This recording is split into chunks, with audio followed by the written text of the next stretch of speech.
ഈ വഴിയിലൂടെ കടന്നു പോകുമ്പോൾ അവർണർക്ക് വഴിനടക്കുവാനും ക്ഷേത്രത്തിൽ പ്രവേശിക്കുവാനുമുള്ള ഒരു ഇരുണ്ട കാലത്ത് സമരപരമ്പരകൾ മനസ്സിലേക്ക് ഓടിയെത്തും.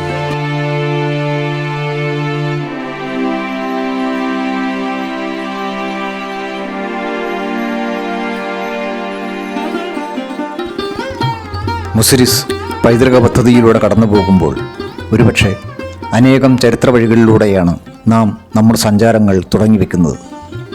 ഇത് പഴയ പ്രശസ്തമായ പാല്യം സമരഭൂമിയിലൂടെയുള്ള യാത്രയാണ്. ഈ വഴിയിലൂടെ കടന്നു പോകുമ്പോൾ അവർണർക്ക് വഴിനടക്കുവാനും ക്ഷേത്രത്തിൽ പ്രവേശിക്കുവാനുമുള്ള ഒരു ഇരുണ്ട കാലത്ത് സമരപരമ്പരകൾ മനസ്സിലേക്ക് ഓടിയെത്തും.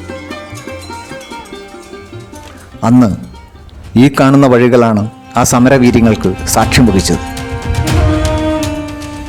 അതിനെയെല്ലാം വീണ്ടും ഓർമ്മിപ്പിക്കുവാനെന്ന മട്ടിൽ ഈ യാത്രയിൽ പഴയകാല പ്രൗഢിയോടെ തന്നെ ആ കോവിലകവും ക്ഷേത്രവും പോരാട്ട വിധികളുമെല്ലാം നമുക്ക് കാണുവാനാകും.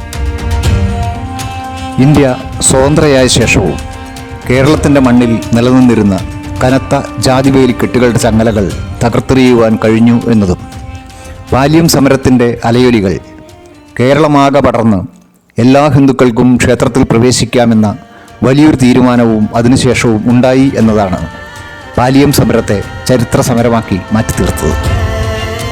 1947 മുതൽ 48 വരെ നീണ്ടുനിന്ന സമരത്തിൽ കമ്മ്യൂണിസ്റ്റ് പാർട്ടി, SNDP യോഗം, കൊച്ചിൻ സ്റ്റേറ്റ് പ്രജാമണ്ഡലം എന്നീ സംഘടനകൾ ഒത്തുചേർന്നിരുന്നു.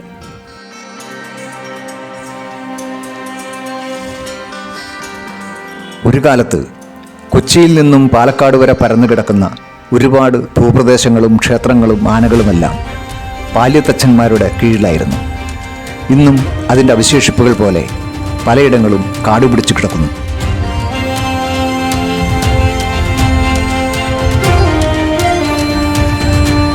ഈ ചരിത്ര വഴികളിൽ നവോത്ഥാന സമരങ്ങൾക്കുമപ്പുറം ഒരുപാട് അധിനിവേശങ്ങളും കുടിയേറ്റങ്ങളും പടയോട്ടങ്ങളുമെല്ലാം നടന്നതായി ചരിത്രം രേഖപ്പെടുത്തുന്നു.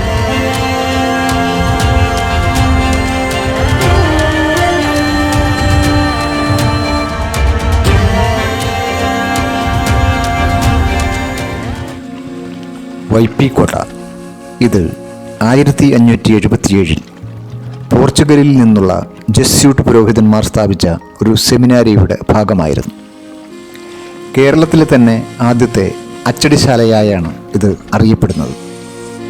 ഇതും വടക്കൻ പറവൂരിലെ ചേന്നമംഗലത്ത് തന്നെയാണ് സ്ഥിതി ചെയ്യുന്നത്. ഈ കോട്ടയോട് ചേർന്ന് തന്നെ മറ്റൊരു പള്ളിയും കാണാം. പോർച്ചുഗീസുകാർ സ്ഥാപിച്ച റോമൻ കത്തോലിക്ക പള്ളികളിൽ ഉപയോഗിക്കേണ്ട ചടങ്ങുകളും ഭാഷയും മലബാറിലെ വൈദികരെ പഠിപ്പിക്കുന്നതിന് വേണ്ടിയാണ് ഈ സെമിനാരി സ്ഥാപിച്ചത്. ഇതിനോട് ചേർന്ന് മറ്റനവധി കെട്ടിടങ്ങൾ ഉണ്ടായിരുന്നുവെങ്കിലും അത് ടിപ്പുവിൻ്റെ പടയോട്ട കാലങ്ങളിൽ നശിപ്പിച്ചു കളയുകയാണ് ഉണ്ടായത്. ഇപ്പോൾ കാണുന്ന പള്ളി പിന്നീട് പുതുക്കി പണിത് സംരക്ഷിക്കുകയാണ്. 4 നൂറ്റാണ്ട് മുൻപ് മണ്ണ്, കുമ്മായം, ചുണ്ണാമ്പ് എന്നിവ ഉപയോഗിച്ച് നിർമ്മിച്ച ഈ പള്ളിയുടെ പല ഭാഗങ്ങൾക്കും കേടുപാടുകൾ സംഭവിച്ചുവെങ്കിലും അതിൻ്റെ തനതായ ശൈലി നിലനിർത്തിക്കൊണ്ട് തന്നെ ഏകദേശം 2.13 കോടി രൂപ ചെലവഴിച്ചാണ് മുസിരിസ് പൈതൃക പദ്ധതിയുടെ ഭാഗമായി ഇത് നവീകരിച്ചത്. പള്ളിയുടെ സമീപത്തു നിന്ന് പര്യവേക്ഷണത്തിൽ കണ്ടെടുത്ത 16-ാം നൂറ്റാണ്ടിലേതെന്ന് കരുതപ്പെടുന്ന മലയാള ഭാഷയിൽ പ്രചാരത്തിലുണ്ടായിരുന്ന വട്ടെഴുത്ത് ലിപിയിലുള്ള ശിലാലിഖിതവും ഇതിനോട് ചേർന്ന് നിൽക്കുന്ന വൈപ്പി കോട്ട സെമിനാരിയുമാണ് ചേന്നമംഗലം ഹോളി ക്രോസ് എന്നറിയപ്പെടുന്ന ഈ പള്ളിയുടെ ചരിത്ര പ്രാധാന്യം ഇത്രയേറെ വർദ്ധിപ്പിച്ചത്.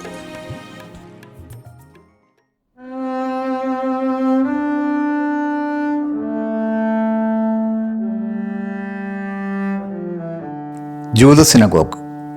ഈ ജൂത സിനഗോഗ് ഏകദേശം 17-ാം നൂറ്റാണ്ടിൽ കറുത്ത ജൂതന്മാർ അല്ലെങ്കിൽ മലബാറി ജൂതന്മാർ എന്നറിയപ്പെട്ടിരുന്നവരാണ് നിർമ്മിച്ചത്.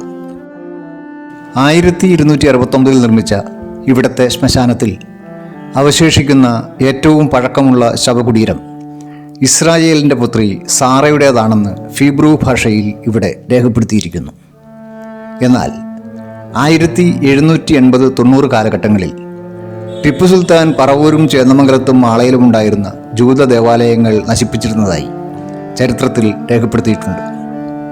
പണ്ട് നൂറുകണക്കിന് ജൂതന്മാർ ഇവിടെ താമസിച്ചിരുന്നതായി പറയപ്പെടുന്നുണ്ടെങ്കിലും ക്രമേണ 21-ാം നൂറ്റാണ്ടിൻ്റെ തുടക്കത്തോടെ അവസാന ജൂതന്മാരും മരണപ്പെടുകയോ ഇസ്രായേലിലേക്ക് തിരിച്ചു പോവുകയോ ചെയ്തിരുന്നു.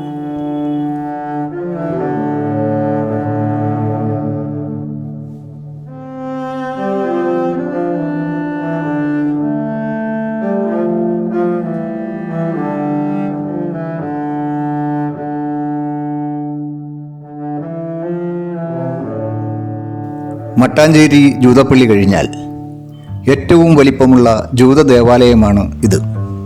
ഇതിൽ പാശ്ചാത്യ സാങ്കേതിക വിദ്യയും കേരള വാസ്തുശൈലിയും സംയോജിപ്പിച്ചിരിക്കുന്നു.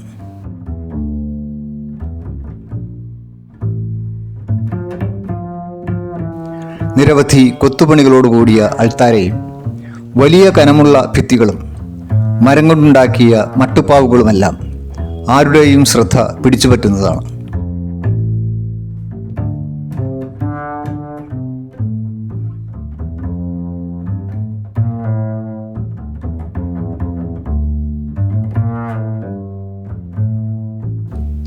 മറ്റൊരു ഇടുങ്ങിയ മുറിയിൽ സ്ത്രീകൾക്ക് മാത്രം പ്രവേശിക്കാനാകും വിധം ചെറിയ ഒരു ഗോവണിയും മട്ടുപ്പാവും നിർമ്മിച്ചിട്ടുള്ളതും കാണാം.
മുസിരിസ് പൈതൃക പദ്ധതി പ്രദേശത്തേക്ക് ജലാശയം വഴി സഞ്ചാരികളെ ആകർഷിക്കുന്നതിനായി ആരംഭിച്ച hop on hop off boat സർവീസുകളുടെ ഭാഗമായാണ് ബോട്ട് ജെട്ടികൾ സർക്കാർ ആരംഭിച്ചത്.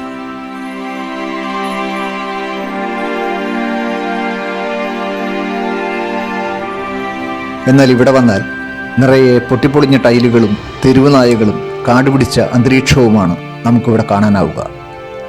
ബോട്ടിങ്ങിന് തയ്യാറായ ബോട്ടുകളെല്ലാം നമുക്കിവിടെ കാണാനാകുമെങ്കിലും ഒരു സഞ്ചാരി പോലും ഇങ്ങോട്ട് എത്തി നോക്കാറില്ലെന്ന് പ്രദേശവാസികൾ പറയുന്നു. ജെട്ടിയും അതിൻ്റെ പരിസര പ്രദേശങ്ങളും താൽക്കാലിക അടിസ്ഥാനത്തിൽ എടുത്തു നടത്തുന്നതിന് വേണ്ടിയുള്ള ടെൻഡർ നോട്ടീസുകളെല്ലാം നമുക്കിവിടെ കാണാം. പക്ഷേ പദ്ധതിയുടെ ലാഭകരമായ നടത്തിപ്പിനെ സംബന്ധിച്ച് ആശങ്കയുള്ളതിനാൽ ആരും ആ ശ്രമങ്ങൾക്ക് മുതിരുന്നില്ലെന്നാണ് നാട്ടുകാരുടെ അഭിപ്രായം. ഏതായാലും ലക്ഷങ്ങളും കോടികളും മുടക്കി ഇത്തരം പദ്ധതികൾ ടൂറിസത്തിൻ്റെ ഭാഗമാക്കുമ്പോൾ അതിനെ കൃത്യമായി സംരക്ഷിക്കുവാനും സഞ്ചാരികളെ ആകർഷിക്കത്തക്ക വിധത്തിലുള്ളതുമായ നടപടികൾ കൈക്കൊള്ളാത്ത പക്ഷം ഇതെല്ലാം വെറും താൽക്കാലികമായ പാഴ്വേലകൾ മാത്രമായി തീരുമോ എന്നുള്ള സംശയങ്ങളാണ് പല വിനോദസഞ്ചാരികളും പങ്കുവെക്കുന്നത്. കൂടാതെ ഈ കുന്നിൻപുറത്തുള്ള ഒരു പുരാതന ക്ഷേത്രത്തിനോട് ചേർന്ന് ഇനിയും പല ചരിത്രാവശിഷ്ടങ്ങൾ ഒരുപാട് ഉള്ളതായി പറയപ്പെടുന്നുണ്ടെങ്കിലും അതെല്ലാം കാടുമൂടി കിടക്കുന്നതിനാൽ ആ പ്രദേശങ്ങളും ആരും ഇപ്പോൾ സന്ദർശിക്കാറുമില്ല എന്നതാണ് ദുഃഖകരമായ കാര്യം.